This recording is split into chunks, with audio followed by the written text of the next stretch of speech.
I made a clock that uses voltmeters to tell time instead of hands.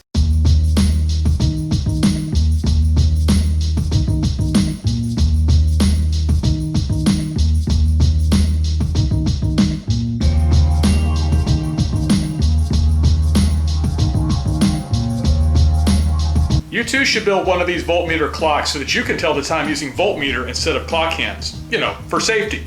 Because in today's day and age, clock hands are what they're expecting.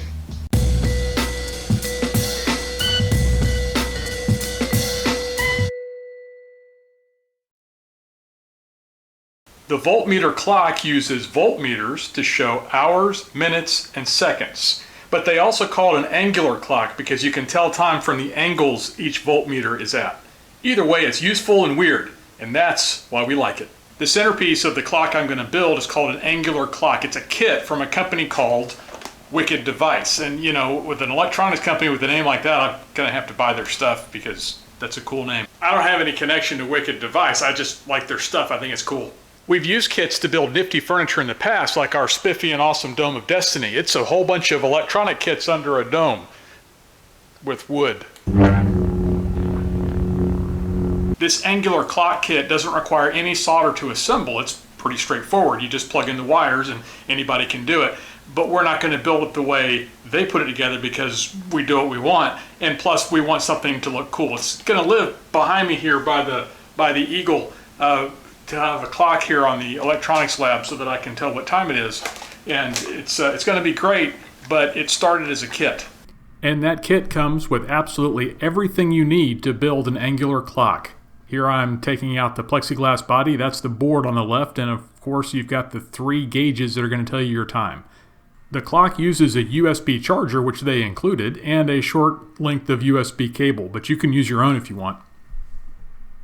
The angular clock kit comes with a lot of parts. It's got the voltmeters that we're going to use, and it's got a custom circuit board that we're going to drive everything from. We may modify this later to pull time off the internet, but that's sometime in the future. Right now I just want the basic thing set up. The only real problem I have with this is this plexiglass case that they sent to mount all this stuff in. It's cool, but it's not the kind of cool that we like around here. We'd rather build something a little more steampunky and wood and that sort of thing because we've got this great wood shop. So we're not going to use the plexiglass, although I think I am going to use the plexiglass front piece because, well, it's already got the holes drilled in it and it fits perfectly with the gauges, and I don't want to redo all this because I'm lazy. So if I can repurpose this as our faceplate and then build a wooden frame to go around it, I think we've got something, and that's what we're going to do. The plexiglass box parts come with protective sticky paper on them, so you just peel that off, then you have the plexiglass. We're going to paint it, so I use the sander to rough up the surface so the paint will have something to stick to. And then I paint it black because it's just a control panel. This isn't the focus of things, it's the background, so black is fine. And the last step was to use the drill press to drill holes in all 4 corners so that I could mount this to the face of the clock. Everything's done except those 4 holes. So I go on and I do this, and I immediately break the corner off. So this is trashed. I mean, I could probably glue it back together, but I would know every time I looked at it that I had trashed the piece of plexiglass. So I'm going to do what I should have done. Get rid of that, and we're going to build a new instrument cluster specifically for this clock. It'll be better this way. In a case of absolutely sheer good luck, I had a hole cutter that was exactly the size of the gauge backing. So I used my good fortune and drilled 3 holes in a piece of scrap and got it ready. See, the gauge fits right in like it was supposed to be here. Many minutes later. I got an idea how to mount this, so I put a bottom and 2 sides on it. We'll discuss why later. And then I took the second instrument cluster and painted it black just like I did the first one. Looks pretty good, doesn't it? That new instrument cluster needed a home, so I began cutting the wood that I would use to make that home. I'm using red oak here from the scrap pile because it's free to me and easy to work with, and these are pretty small pieces, so it didn't take much.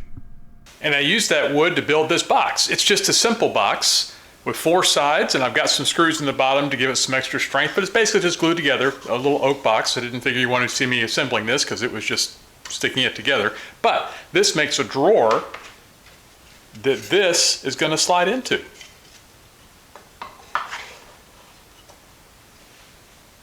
just like that. So I can take this out and work on it all day long, get the wiring done, and when I'm done, slide it in the drawer, and I have myself a steampunk gauge clock. Let's go build it. And the last step before switching over to the electronics build is to wipe down the wooden structure with tung oil, so it's all pretty and everything. The first step in electronics construction is to take the voltmeter apart. We have some changes to make. The kit comes with 3 replacement labels for the 3 voltmeters because instead of voltage, we're going to be measuring hours, minutes, and seconds. So the first step is to put those labels on the voltmeters. So we are transforming the voltmeters into time meters. Once those 3 time labels have been installed in the 3 voltmeters, the next step is to insert the voltmeters into the instrument cluster that we built. Note that below each voltmeter hole are 2 smaller holes. This is where the screws go through that are going to hold the voltmeters in place.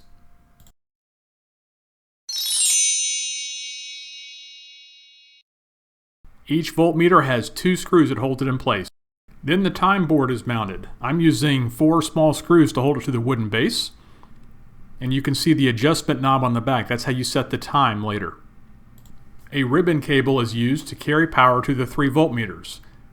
Hours, minutes, and seconds are wired up in sequence.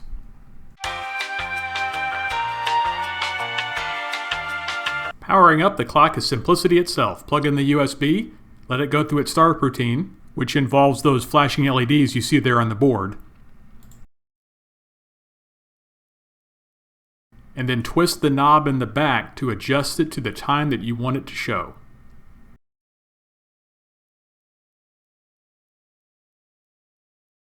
That's the whole thing. You're now trained.